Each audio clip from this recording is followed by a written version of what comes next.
Donald Trump et ses ministres continuent les attaques contre Volodymyr Zelensky après l'altercation au bureau ovale. Selon eux, Kiev n'a pas l'air de vouloir la paix.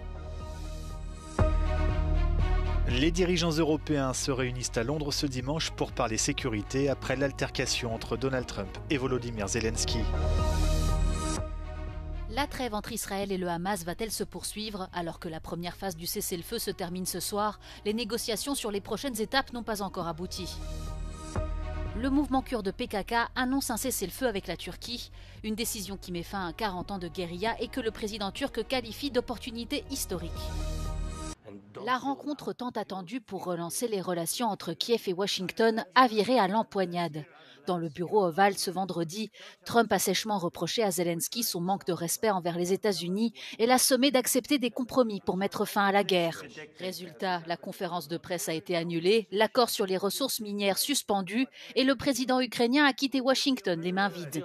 Plusieurs heures après ce fiasco diplomatique, Donald Trump et plusieurs de ses ministres ont continué leurs attaques. Le président américain a accusé son homologue ukrainien de ne pas être sérieux au sujet de la paix et de réclamer des soutiens pour que son pays continue à se battre.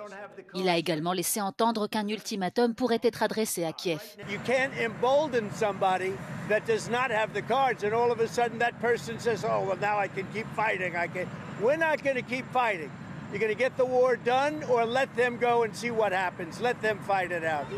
La balle est désormais dans le camp de Volodymyr Zelensky, affirme Donald Trump, ajoutant que le dirigeant ukrainien peut revenir à tout moment s'il est, d'après lui, sérieux au sujet de la paix. De son côté, Volodymyr Zelensky a déclaré lors d'une interview accordée à la chaîne conservatrice Fox News que Kiev ne pouvait envisager aucun effort de paix sans avoir les garanties de sécurité nécessaires.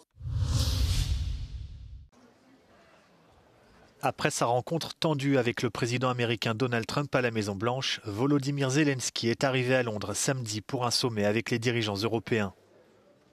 Ces derniers ont tenu à rassurer le président ukrainien, mais l'Europe est désormais confrontée au risque d'être le seul soutien de l'Ukraine.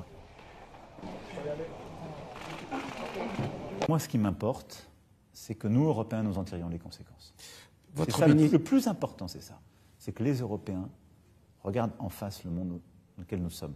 Il faut être maintenant lucide et se dire, nous n'avons pas envie pour nous et nos enfants de toujours dépendre. Et de dépendre des incertitudes, de telle ou telle déclaration, du choix d'un matin.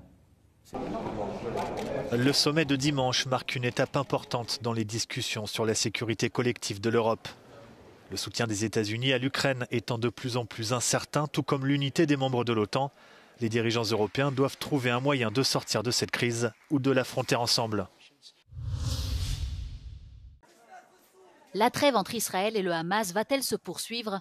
La première phase du cessez-le-feu en vigueur dans la bande de Gaza, qui avait débuté le 19 janvier après plus de 15 mois de conflits meurtriers, doit prendre fin ce samedi. Après plusieurs semaines de blocage, Israël a dépêché ses négociateurs au Caire, où ont commencé des discussions pour examiner les prochaines étapes de l'accord de trêve selon le gouvernement égyptien. Ces pourparlers impliquent aussi des délégations du Qatar et des États-Unis. Vendredi, le Hamas a appelé la communauté internationale à faire pression sur Israël afin de prolonger sans délai le fragile cessez-le-feu. La première phase de la trêve a permis la libération de 21 otages israéliens vivants, la restitution des corps de 8 autres captifs et la libération d'environ 1700 prisonniers palestiniens. La deuxième phase doit permettre la libération des derniers otages israéliens, mais aussi aboutir à un cessez-le-feu permanent pour lequel l'armée israélienne doit se retirer complètement de Gaza.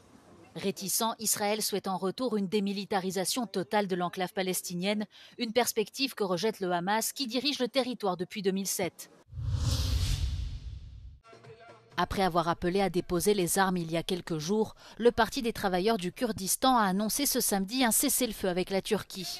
Une décision émanant de son chef et fondateur, Abdullah Öcalan, emprisonné depuis 1999 et à l'isolement depuis 4 ans.